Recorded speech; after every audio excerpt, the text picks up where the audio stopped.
Sejam todos muito bem-vindos a mais uma edição do Consciência e Prática, que é um programa semanal todas as terças-feiras comigo e mais um convidado sempre especial.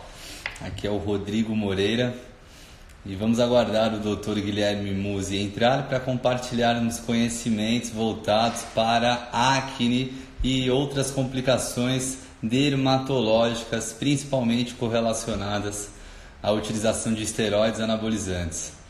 Então aguardo ele entrar e vocês fiquem à vontade, pois é uma temática que é pouco difundida, pouco discutida e de grande relevância. Haja vista que nós temos dados que mulheres que utilizam esteroides anabolizantes, 70% delas desenvolvem acne a nível de comprometimento, né, a nível patológico envolvido.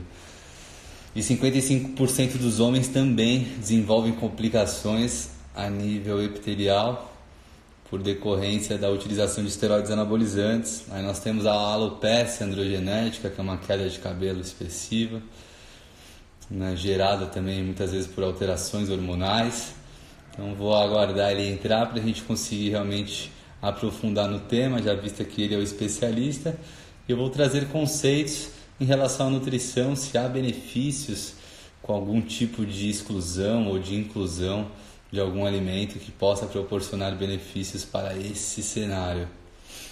Vamos aguardar. Boa noite para todos que estão entrando. A galera hoje vai ter oportunidade então de ter a união da nutrição com a dermatologia. Tenho certeza que muitas dúvidas vocês possuem, pois na graduação de nutrição e nos cursos complementares é pouco difundido esse tipo de informação. O mecanismo da acne é um mecanismo também pouco comentado e já bastante claro na literatura científica. Nós temos as dermatites, né, que elas podem ser a famosa caspa, que atinge só o couro cabeludo, ela pode atingir regiões com bastante também glândulas sebáceas, como essa lateral do nariz, como essa parte superior, também frontal da nossa testa, como a parte de trás da orelha, como a parte frontal e central do peitoral, né? Então todas as complicações elas são prevalentes e a ideia é verificar se tem algum tipo de recurso alimentar que possa diminuir o aparecimento dessas complicações, ou se há alguma medicação, né? Qual que é o tipo de tratamento, quais são as condutas a serem levadas em consideração. Para quem está entrando agora, estou aguardando o Dr. Guilherme Musi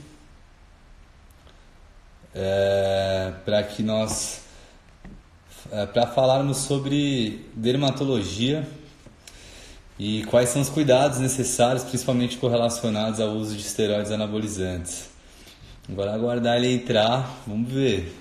Deixa eu mandar uma mensagem aqui para ele. E aí, caso vocês queiram realizar perguntas, desde já, fiquem à vontade. Assim que ele entrar, aí realmente teremos um especialista para falar com detalhamento sobre essa condição. Muitas pessoas sofrem de queda de cabelo, muitas pessoas sofrem com um aparecimento de acne, sofrem com peles consideradas mistas ou peles ressecadas. Olha, entrou, que maravilha. Então, bora, doutor Guilherme, solicita para compartilhar. Eu vou te mandar aqui já. Deixa eu te achar.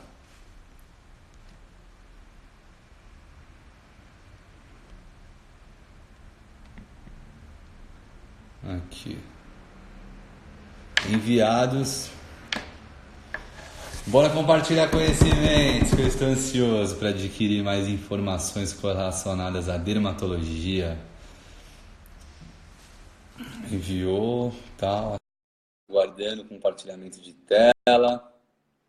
Agora vai, hein? Fala, doutor Guilherme, boa noite, filho. Desce aí, E aí, volta aí. Tudo bem? tranquilo, cara? E contigo, tudo certinho?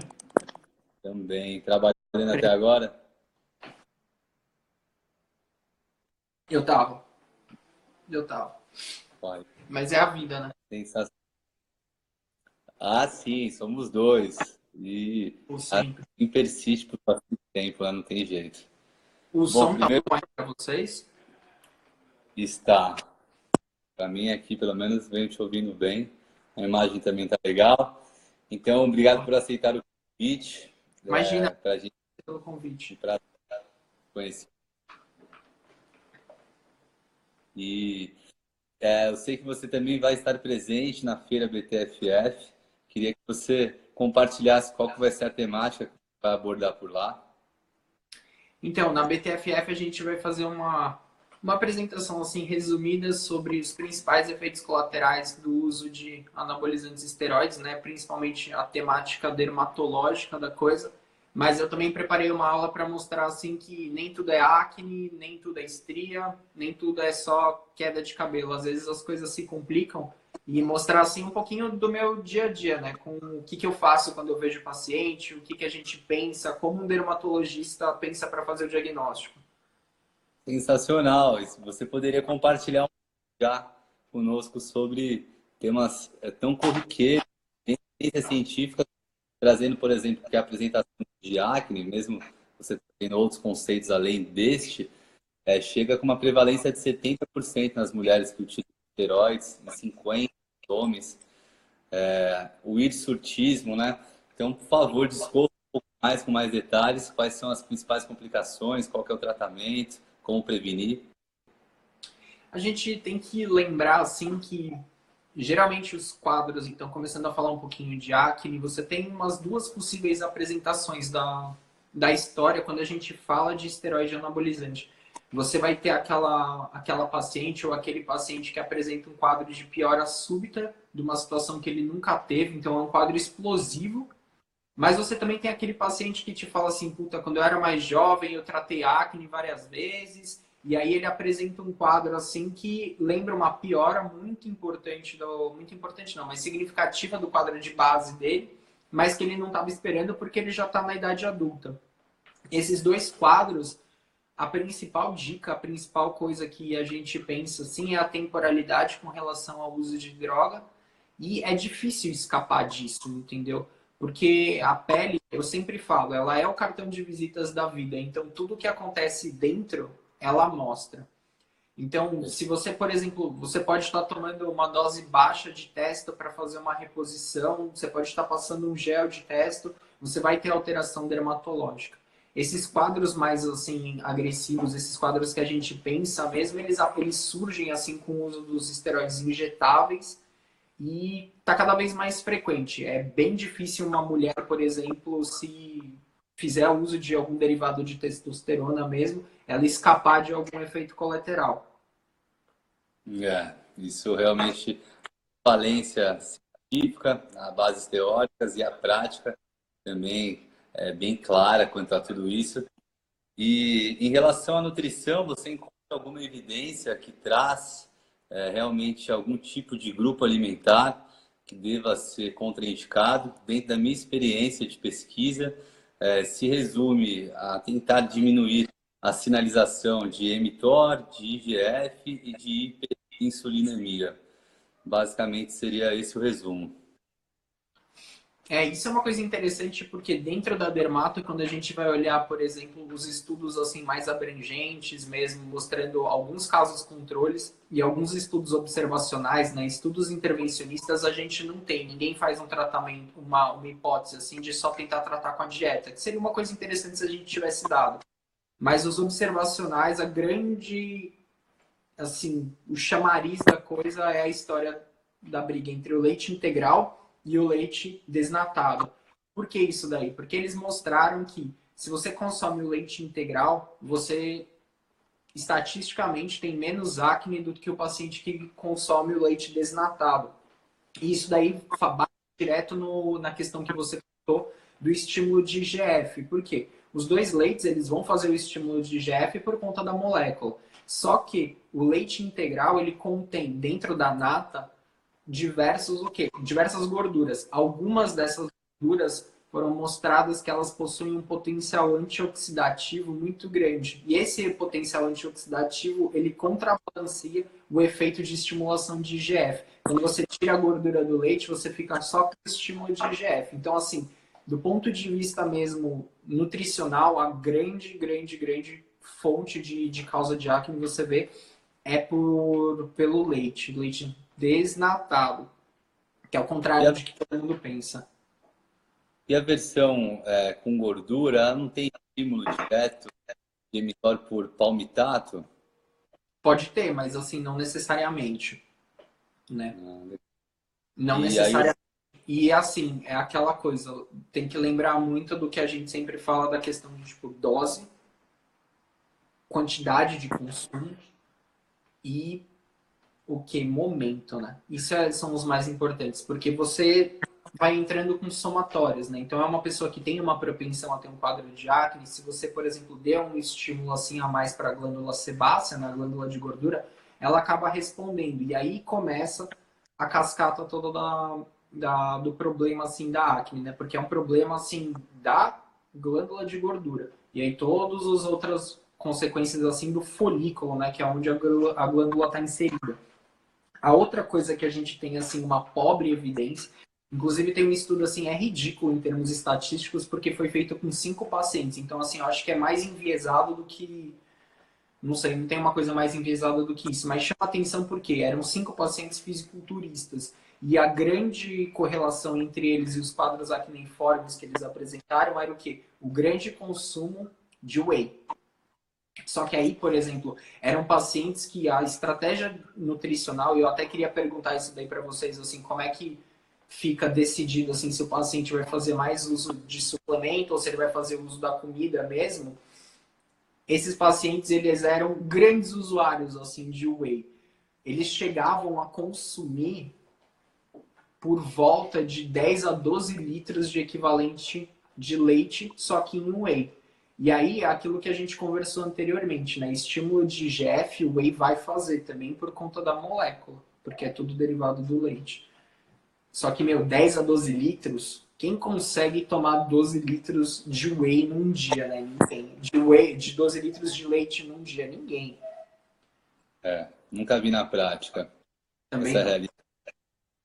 Mas realmente a whey parece ter uma sinalização mais significativa pelo seu efeito tanto inotrópico, mas principalmente de estimulação de mTOR. Tudo bom, cara? Meu irmão passou aqui para dar um whey. A Paulinha. Calma aí, ó. Vem aí. E aí, Rodrigo? Tá. Tá na Estamos fúria. compartilhando conhecimentos. Boa noite, bom descanso. Se você chega aí, vem aí, quem tá aí também. Olha lá. Prazer, tudo bom? Hoje a turma tá grande. Hoje tá todo mundo gigantesco aqui. Quando voltar, fica grande. Tá no paro, satisfação. Obrigado aí. Alô. Valeu, falou. Então, aí a whey protein realmente eu acho que tanto pelo efeito insulinotrópico, mas principalmente pela estimulação direta de mTOR, até também por esse sinal de palmitato que eu vejo. E isso você acha que então, se for via alimentação, pelo pico ser reduzido comparado ao whey protein em relação à insulinemia, já faz uma grande diferença? Com certeza, né? E se você tiver pico insulinêmico, a glândula responde também do mesmo jeito. Principalmente se você for um paciente que já tem uma certa resistência à insulina, né? Porque aí a tendência do pico é sempre ser o quê? Mantido e até atingir um nível maior. Mas o pior é aquele estímulo direto, né? De resistência à insulina. Isso daí que chama bastante atenção. O que me leva a perguntar, assim, quando que um paciente ele vai pegar e vai falar, porra, eu não quero comer, eu quero só tomar whey? Por que às vezes eles fazem isso daí? É mais por rotina? Eu acho que ainda a suplementação ela tem um dito, uma crença de que ela é superior à alimentação.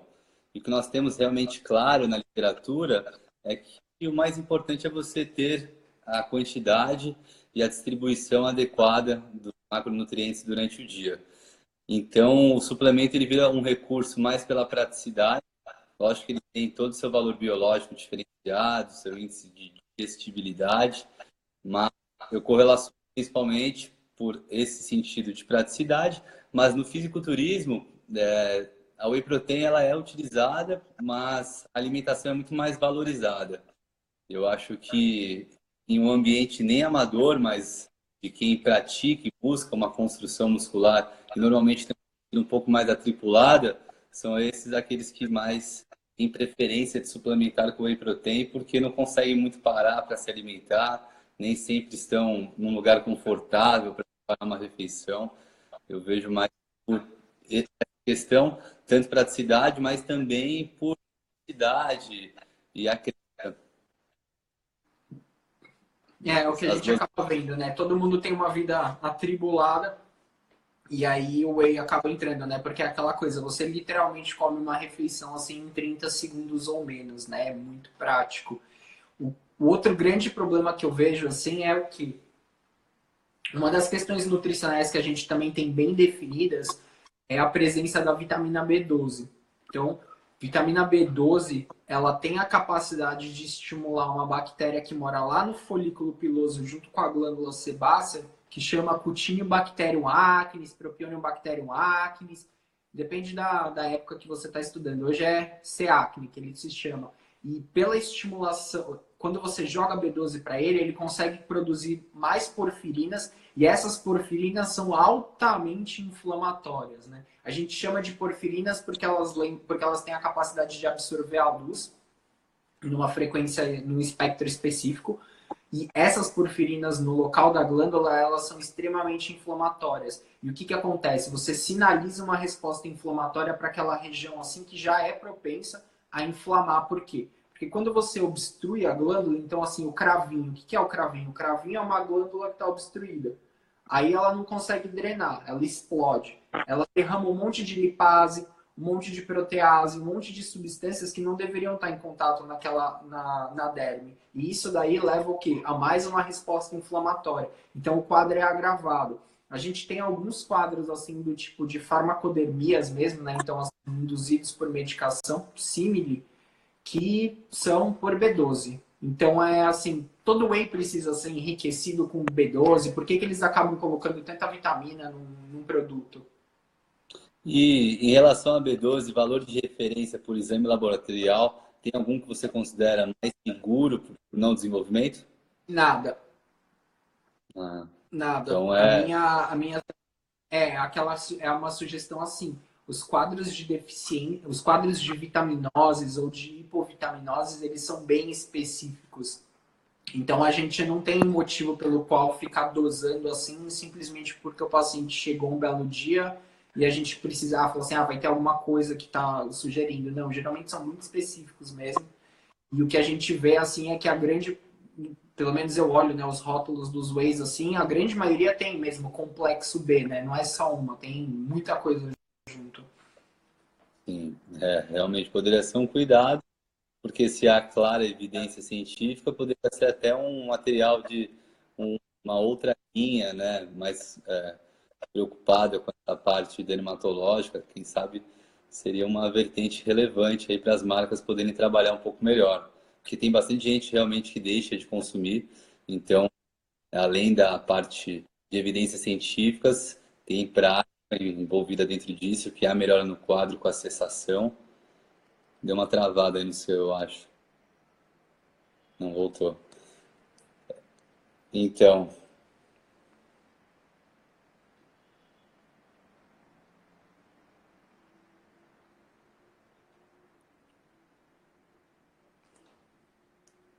tá me ouvindo?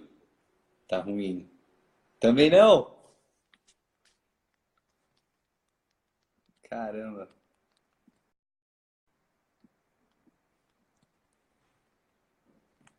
Poxa, aqui. Nossa. E agora? Pô, tá sem som. Galera, vocês estão me ouvindo? Poxa vida. Se estiverem, por favor, me respondam. Tem bastante papo ainda para acontecer. Ele pediu para compartilhar.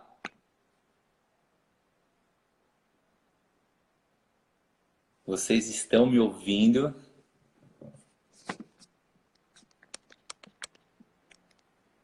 Que estranho. E agora?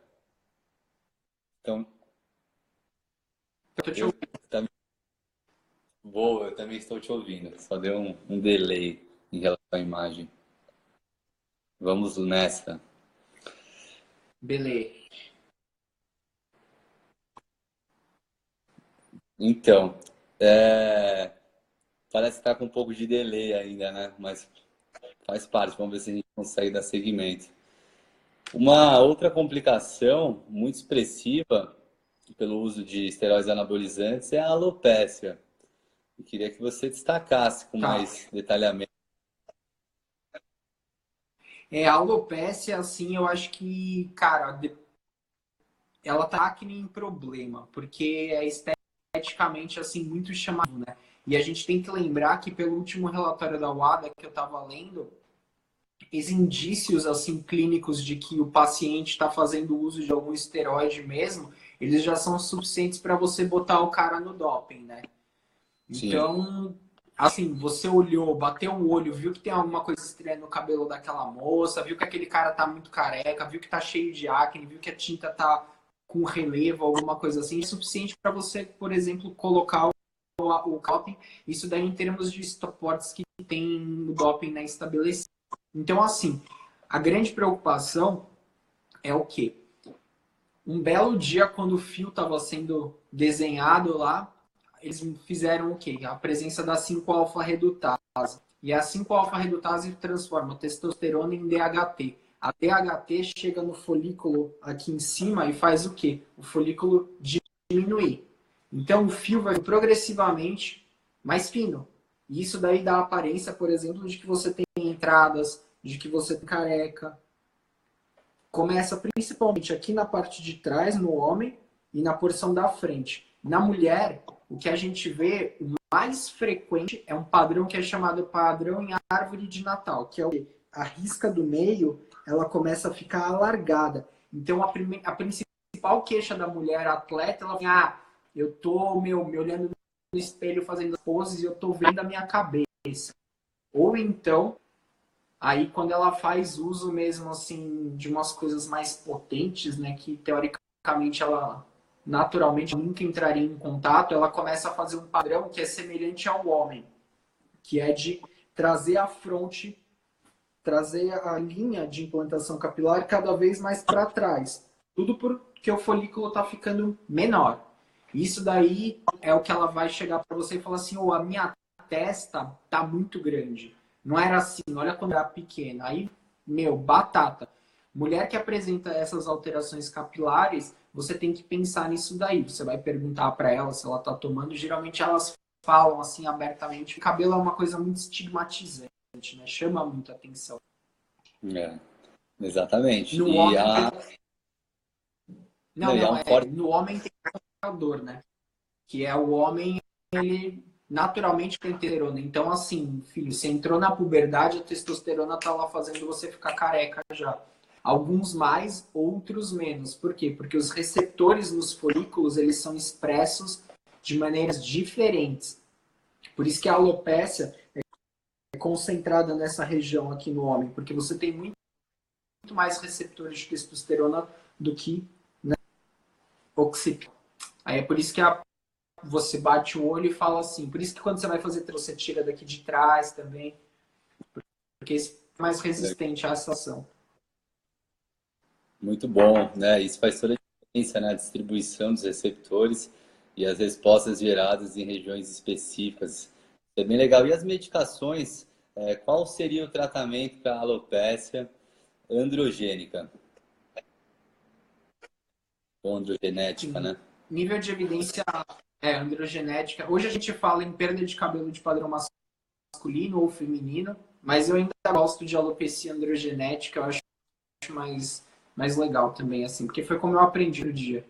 Enfim, hoje, assim, nível de evidência A é minoxidil tópico e finasterida via oral.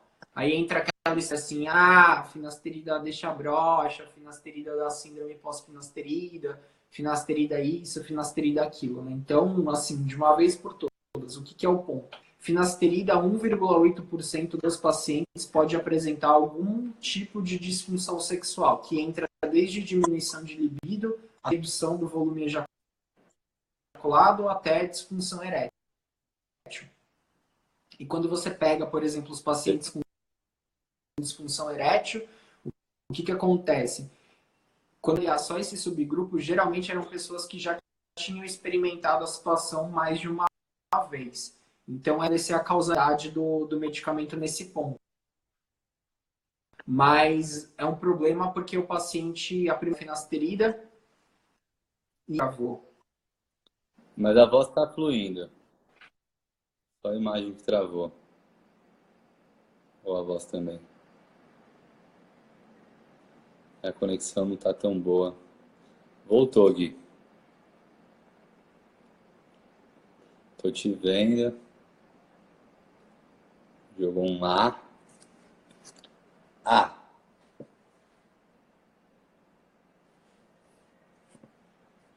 O Gui tá travando.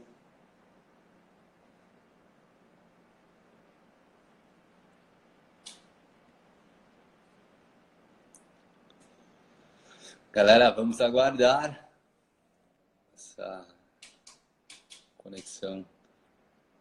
Tá me ouvindo?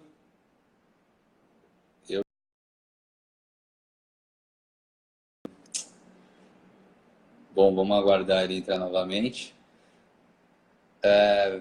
Espero que vocês estejam conseguindo também compreender todas as informações e também que as informações sejam relevantes, pois são muito pertinentes dentro dos quadros que estamos correlacionando, né? São muito prevalentes. Então, é um tema que é pouco difundido, não há muita interação da nutrição com a dermatologia de forma clara.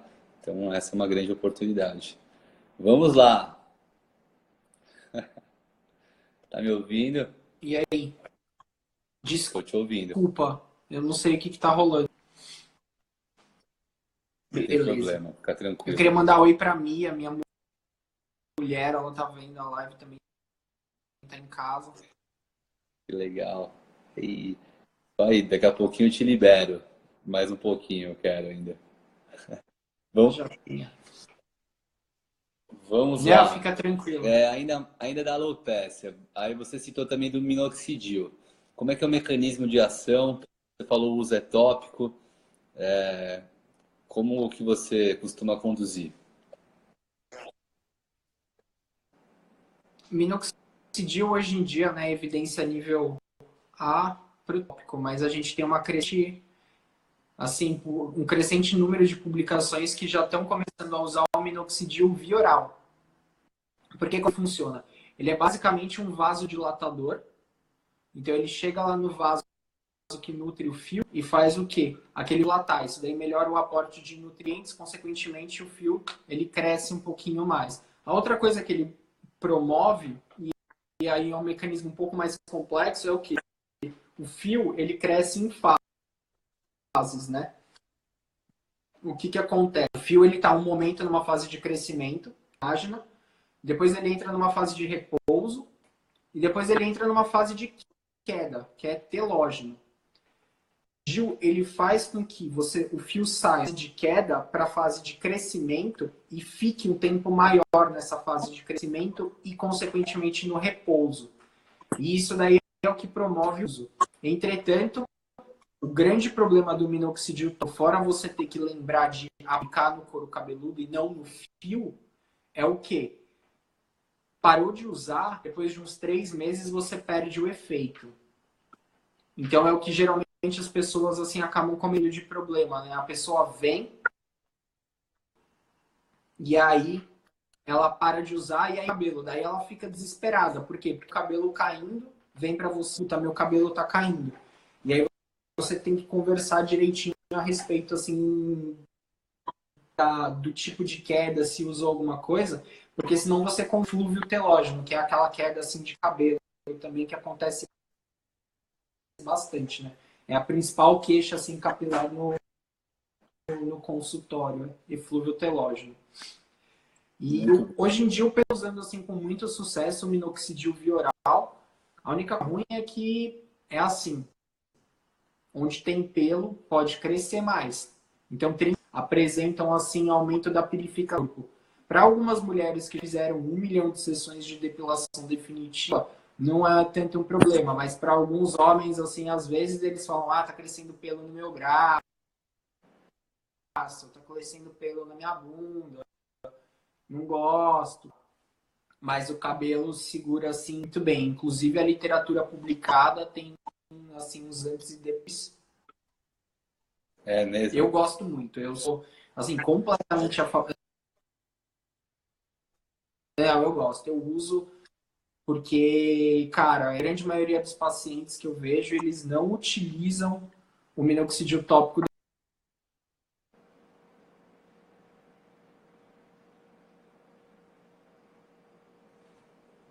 Poxa, eu acho que o áudio caiu.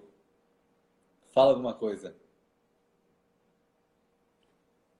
Caramba.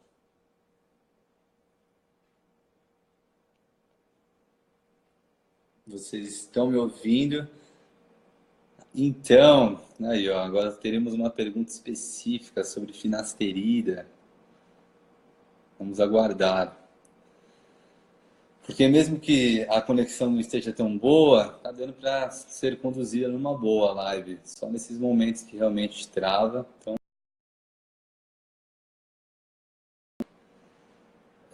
a ideia também é verificar agora a fitoterapia, por exemplo, o sal palmeto, se há algum benefício realmente em relação à alopecia androgenética. Vamos ver. E com isso a gente vai conseguindo conquistar muito mais informações, então vira um tempo muito útil, o tempo que vocês estão aqui nessa live. Eu tenho certeza que esses conhecimentos não são tão propagados e são muito relevantes de serem abordados com os pacientes que chegarão até vocês e com isso entendermos também de transtornos tão corriqueiros, principalmente para quem lida com o esporte e fisiculturismo, que é um pouco da base do que estamos abordando aqui dessa live, é fundamental. E a alopecia ela acaba sendo também muito frequente e principalmente nas mulheres gera uma queda de qualidade de vida muito expressiva, porque há um incômodo. Ó, o Gui entrou de novo. Vamos nessa.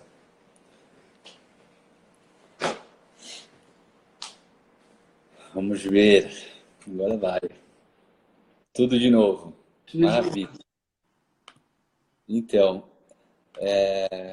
em relação à finasterida, uma pergunta da Thaís Shade Bud. 1 miligrama para mulher por dia é uma boa? Cara, dependendo dela, se ela não tiver nenhuma contraindicação, é uma alternativa, assim, no caso do minoxidil. Você pode usar até uma dose menor, combinada com finasterida, pode fazer 0,25, meio. Geralmente, assim, o limite, por enquanto, que a gente tem visto são doses de até 2,5, tanto para homem, e até, assim, 1 miligrama, meio para mulher, dependendo, assim, do tamanho, do porte e das contraindicações. Muito legal. E aí o uso concomitante com a testosterona também é indicado para prevenção desse efeito adverso? Não, nem a pau, porque é aquela coisa meio Mobral, né? Você tá tomando um remédio por um ganho estético e aí você já vai começar com um segundo remédio contra um efeito colateral, entendeu? De ponto de vista assim de estratégia, você pode utilizar talvez assim microinfusão de medicamentos na pele, que é você colocar os remédios no couro cabeludo, tanto com agulha ou então com uma máquina de tatuagem, ou então com microagulhamento, sempre com substância estéril, tá? Pelo amor de Deus, não saiam por aí fazendo isso em casa porque dá muita merda. Mas assim, eu acho que ficar adicionando remédio via oral para combater efeito colateral de uma coisa que você não devia estar tomando em primeiro lugar é sempre uma puta de uma burrada, viu? Mas assim, tem gente, por exemplo, que faz uso disso porque tem evidência para isso, né? Ah, porra, tem evidência para tomar finasterida quando eu tô tomando testo? Tem, gente, é só vocês pensarem, é assim. Paciente transgênero em transição não vai parar de tomar testo. A dose não é nem um pouco semelhante, mas o princípio é o mesmo. Então é assim, se você precisar, por exemplo, pensar a respeito disso, foi como é uma alternativa interessante, assim. Mas eu acho que aí, cara, quando você tá de frente de um paciente atleta que vai fazer uso de esteroide, quer você queira, quer você não, Daí você tem que combinar tudo que você puder do ponto de vista tanto de procedimento, mas também de medicações. Mas tentando sempre de reduzir a quantidade de coisa que ele está tomando. O que você puder fazer por fora, assim, é sempre interessante, né? E em relação à fitoterapia, ainda é falado sobre o sal palmeto, evidência que eu já vi com conflito de interesse, então não sei se realmente você encontra evidência que sustente.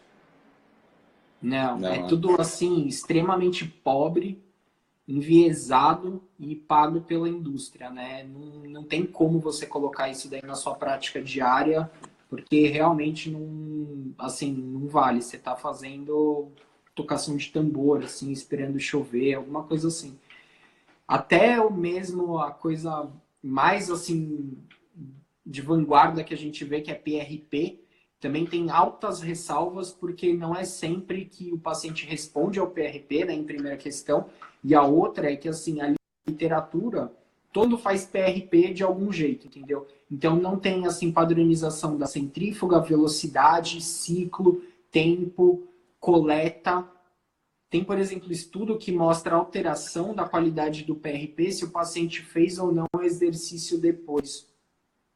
Então Olha você não tem só. uma. É bem interessante esses estudos, assim, são. Esse daí eu gostei bastante, porque mostra que o PRP depois do exercício, como se ele ficasse boladão, ele tem uma maior quantidade, assim. Mas da mesma forma, tem estudos que mostram que você fazer métodos diferentes de centrifugação alteram a qualidade do seu PRP. Então isso daí é uma coisa que sempre tem que ficar em mente, que ainda não é muito bem estabelecido. Ó, A Priscila perguntou da espironolactona. A espironolactona é uma opção para mulheres, tá? Homem não toma espironolactona, a não ser que ele tenha insuficiência cardíaca. Geralmente combinada, né? Ah, por quê? Porque... Hã? ela é antagonista da androgênica, né? E também de, como é que é, aldosterona. Aldosterona. Exatamente. Ela é um bloqueador do receptor de aldosterona e ele tem um efeito antiandrogênico. Extremamente útil para quadros assim hiperandrogênicos em mulheres, é muito utilizada para tratar a acne delas. Para homem é só assim insuficiência cardíaca. Não tem por que um menino, é muito colateral para um menino tomar um medicamento assim que vai modificar e bloquear a ação de receptor, assim, você castra o cara rapidinho. Mandar um beijo pra Roberta, tá É, a mandando aqui. Roberta tá aí. Oi, Hobbs, CEO. Então, e em relação aos outros medicamentos com efeito diurético, por que eles não são utilizados e a espironolactona é a escolhida? A Tem espironolactona ela é o único escolhido porque ela tem um efeito antiandrogênico, né? Ela, como ela tem na molécula dela semelhança com a aldosterona, ela bloqueia o receptor de testosterona e diminui a ação da testosterona. O fato dele ser um diurético é só assim um comemorativo, entendeu? sim, perfeito. Muito bom. E também as dermatites, que acabam sendo frequentes, não exatamente nos atletas, mas também por todo o efeito ali da transpiração no exercício, a falta de cuidado com a higienização. Mas queria que você trouxesse quais são as mais prevalentes, quais são os cuidados, tratamentos. Só antes aqui tem essa pergunta que é bem interessante. Ó. Após a realização do implante, o fio volta a cair com o uso da técnica? Vai cair sim. É uma coisa assim que todo mundo esquece, mas aquilo que a gente conversou do receptor ser expresso nessa região da coroa é muito importante. Por quê? Porque você está tirando um fio daqui e enfiando o fio lá. Se não tiver um tratamento, você vai ter jogado seu dinheiro fora. Então, o tratamento clínico vem junto com o transplante. O transplante só serve para repilar a área mais rapidamente. E lembrar que o efeito do transplante também não é imediato, ele demora um tempo. Porque você tira o fio, implanta o folículo e esse fio cai e depois ele cresce. Então, geralmente, assim, os grandes profissionais que fazem transplante que eu converso, que eu vejo assim, os transplantes deles, eles mostram assim, os efeitos finais depois de um ano mesmo. Ficar reavaliando e queimando bola. A tricologia é demorada. Gui, caiu de. Eu acho que o áudio de novo, velho.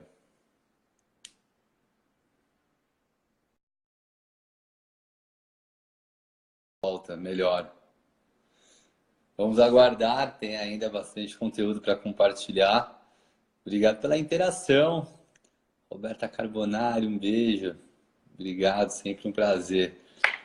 Mais uma vez, mas vamos aguardar que vocês perceberam que parece que tem uma faixa de tempo que a gente consegue ter uma live tranquila, sem essas interrupções, mas às vezes vem travando e faz parte. Agora dar sequência. Vamos lá. Voltou? Como é que tá o áudio? Me ouvindo? Alto e claro. Ei, que maravilha. Então, qual que foi a pergunta também? Das dermatites que você tinha me Ou, feito.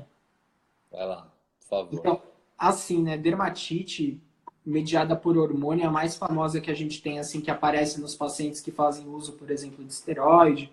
É dermatite seborreica. Então, aquela caspa do couro cabeludo fica vermelha, solta crosta. Isso daí incomoda bastante. A gente vê, assim, nos pacientes mesmo, com uma certa gravidade, às vezes piora muito, às vezes a pessoa não tinha e aí aparece, e às vezes assim, se começa a cair caspinha, também é bem chato assim para a pessoa. Então, a ideia é sempre assim, cara, não tem como fugir. Um quadro induzido por droga, você precisa de um motivo muito nobre para não tirar essa droga.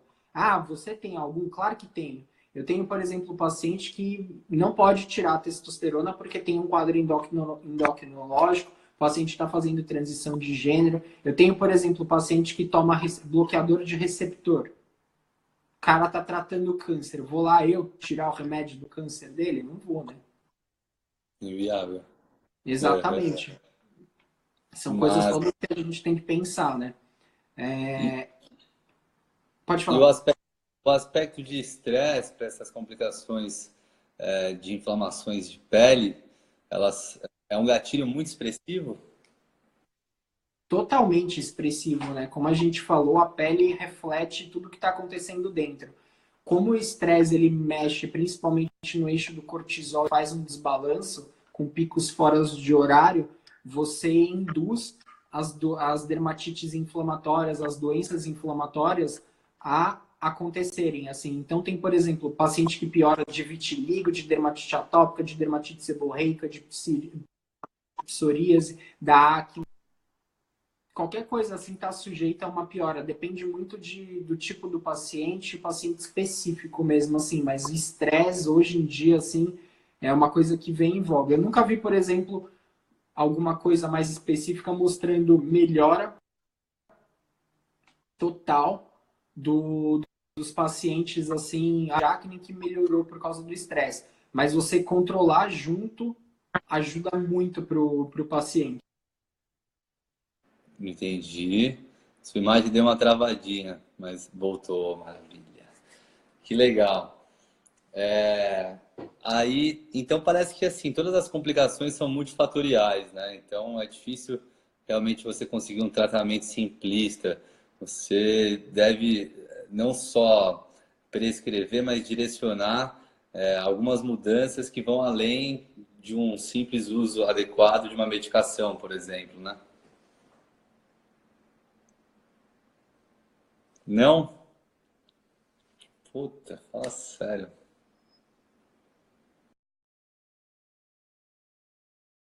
Áudio.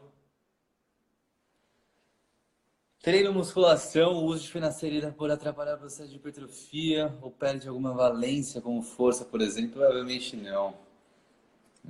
Mesmo você tendo essa alteração da 5-alfa-redutase, como essas capacidades elas são multifatoriais, dificilmente pela ação hormonal em si, nesse sentido, com essa modulação, você vai ter algum comprometimento.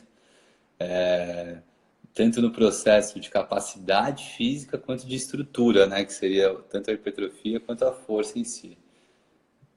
Mas vamos analisar se há alguma evidência científica que justifique.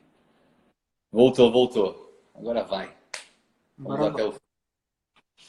Então, o que eu percebi com esse bate-papo é que há uma correlação muito multifatorial. Então, dificilmente o tratamento que você deve passar seja exclusivamente a prescrição de alguma medicação para controle, dos efeitos adversos, né?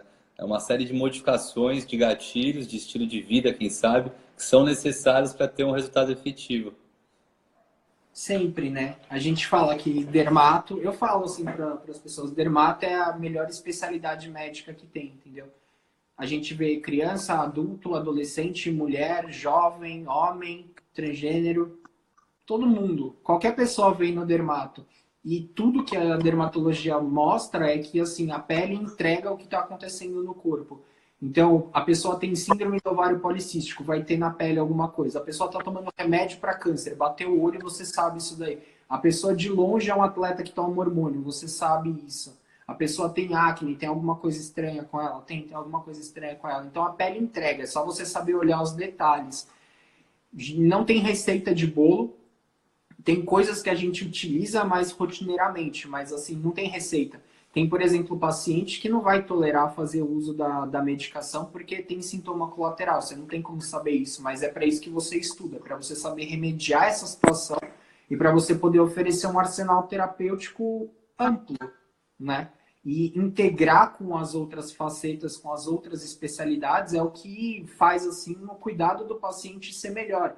Pô, você não acha? Facilita muito a vida. Imagina só se eu posso pegar um menino que está lá enchendo a lata de whey, e aí eu pego ele, ele vai, eu falo assim, meu, por que você não vai no nutricionista e aprende a comer? Pô, ele vai no nutricionista, aí o nutricionista explica para ele, meu, ó, é só você se programar e fazer suas dietas assim. Aí o cara pega, para de tomar um monte de whey, melhora a nutrição dele, pô, só facilita meu tratamento. Pra que Sim, eu vou ficar criando caso com isso, entendeu? Eu não fico entrando em conflito, nada dessas coisas. Eu quero que o paciente melhore. Meu interesse é sempre vê-los melhor.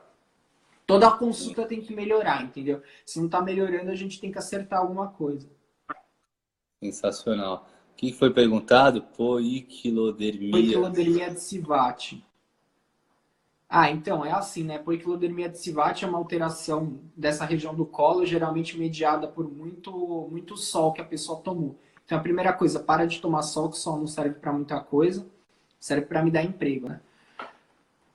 Hum. Protetor solar e tem alguns procedimentos que a gente pode fazer. Eu gosto muito de luz intensa pulsada nessa região, acho que responde super bem.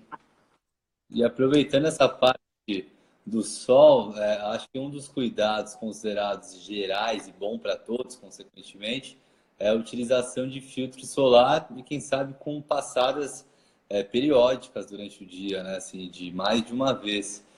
E queria saber se isso é uma realidade, o quanto isso pode trazer um comprometimento em relação à oleosidade e também se há uma relação negativa de uma carência de vitamina D por decorrência da utilização por todo dia, quem sabe, de filtros.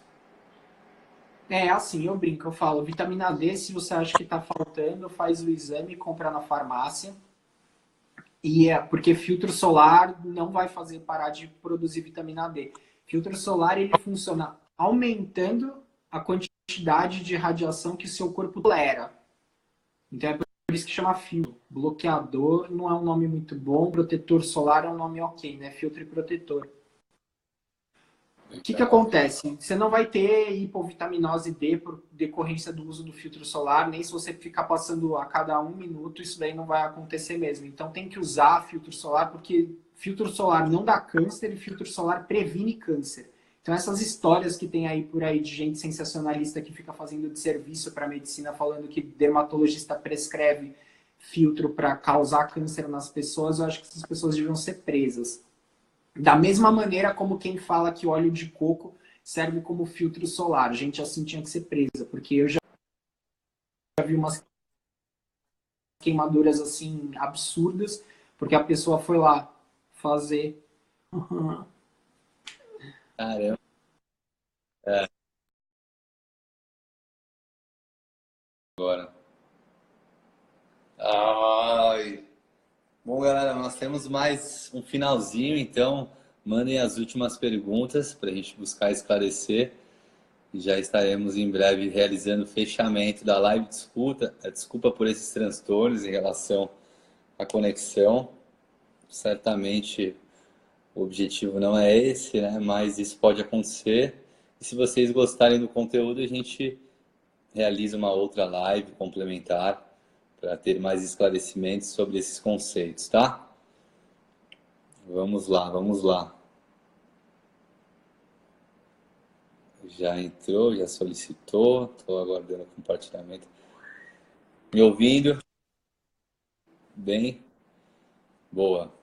Então, segue suas explicações, por favor. Então, os cuidados básicos do filtro solar. Então, assim, filtro solar, a gente já sabe hoje em dia que uma quantidade adequada para o rosto e pescoço é uma colher de chá. Então, tem duas dicas muito boas. Ou você anda com uma colher de chá e coloca, ou então você faz uma colher de chá mais ou menos assim com a sua mãozinha e colocha lá. Que legal. Por que tem que reaplicar? Porque essas substâncias elas são decompostas ao longo do tempo e utilizadas para o quê? Para fazer a proteção solar. Então, assim, o recomendado é reaplicar de 3 em 3 horas, ou então quando você mergulhar, suar muito, se molhar excessivamente. Tem alguns protetores, por exemplo, a linha da Shiseido, que já tem uma tecnologia assim que, melhora o fator de proteção quando você molha. Então, assim, se eu falo, a pessoa fala assim, eu não tenho no que investir, pega e investe num protetor solar bom, entendeu? Protetor solar, hoje em dia, você tem para todos os tipos de pele. Minha pele é oleosa, tem protetor que ajuda a controlar a oleosidade. Minha pele é seca, tem protetor para isso. Minha pele é muito ressecada e sensível, tem protetor para isso. Geralmente a gente usa os que são filtro físico, que não é um nome muito bom, eu prefiro inorgânico, né? Porque filtro físico dá a ideia que ele reflete a luz, e isso é mentira, tá? Ele só reflete num espectro específico de ultravioleta A, que pro potencial assim, de ação dele é irrisível, tá? Então, assim, Em relação ao fator de proteção, qual que é a relevância de pegar maiores fatores? o Brasil é um dos únicos países no mundo que permite assim uma coisa de colocar um fator de proteção de quanto você quiser, né? O que acontece? Quando você olha o gráfico de absorção de radiação, ele é uma curva que chega no platô em torno do 30. Então, 30 você já tem 90 e tantos por cento de absorção, 30 você já tem 99, 98, 99% de absorção e mais do que a 100%. Então, quando você olha, por exemplo, assim, os filtros japoneses, europeus, eles falam assim, o filtro é 50. Por quê? Porque acima disso não tem problema nenhum e os órgãos competentes sabem que você ficar aumentando filtros, o fator de rótulo é só marketing, né? Então eles proíbem as 50. Por isso que eu recomendo sempre pelo menos 30 para cima, entendeu? Pelo menos 30, reaplicar e aplicar a quantidade correta, né? E aí, cuidados em geral é uma higiene, né? Você não deixar o seu corpo, por exemplo, depois de estar transpirado, sem higienizar, sem tomar um banho e coisas do gênero. Mas fala um pouco mais, quais são cuidados básicos para todos terem com a sua pele, não só do rosto, que é o mais difundido, mas contexto de corpo. Exatamente, né? A gente tem que lembrar, assim, que tem que devolver a hidratação, porque a oleosidade do rosto não hidrata, tanto o corpo quanto o rosto, a gente tem que hidratar. Filtro solar tem que ser usado no corpo também, porque câncer de pele dá no corpo, tá? E você envelhece também, por exemplo, coisas que chamam muito atenção, pessoa com a mão muito manchada, com a mão muito enrugada. Ninguém passa protetor solar na mão, né? Porque ninguém quer ficar com a mão pegajosa. Ou ficar com a mão melada, ou ficar com a mão branca, qualquer que seja a justificativa. E, cara, banho é um negócio assim que é primordial. Vai travar, hein? Ai, como é que tá o áudio?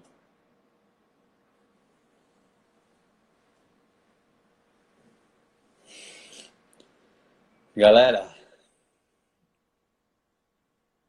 infelizmente travou novamente. Eu vou fazer a última entrada do doutor para que a gente consiga fechar. E aí, se vocês quiserem que esse tema continue, que a gente não pare por aqui, eu convido ele para fazer uma live novamente ou no perfil,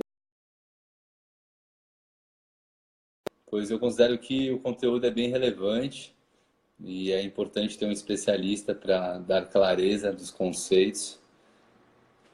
E tenho certeza que todo esse embasamento é de bastante relevância para todos nós, né? Muito importante.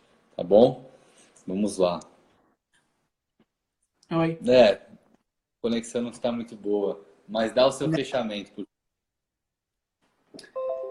Cara, é assim, usem filtro solar, pelo amor, entendeu? Se alguém te falar que filtro solar dá câncer, dá o telefone do consultório que eu converso com a pessoa, explico pra ela. Pelo amor de Deus, usem filtro solar, assim, usem filtro solar. Se você tiver alguma dúvida de pele, vai no dermato. Vai no dermato. E ó, peraí, ó, pessoa aí, ó.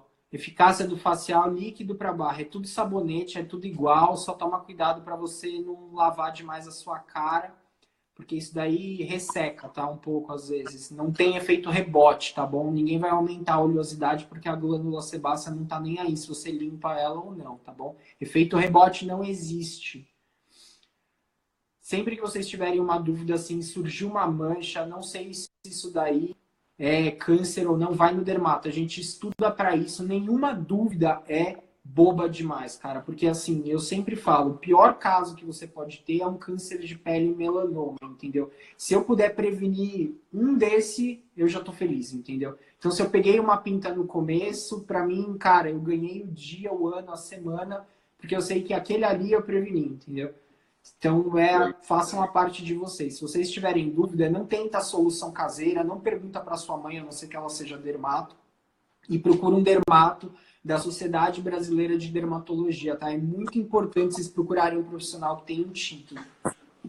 O título é isso aqui, tem que ter um quadro desses, com seu nome, selinho bonitinho, entendeu? Sempre procure um profissional assim. Excelente. Bom, obrigado por disponibilizar do seu tempo, do seu conhecimento.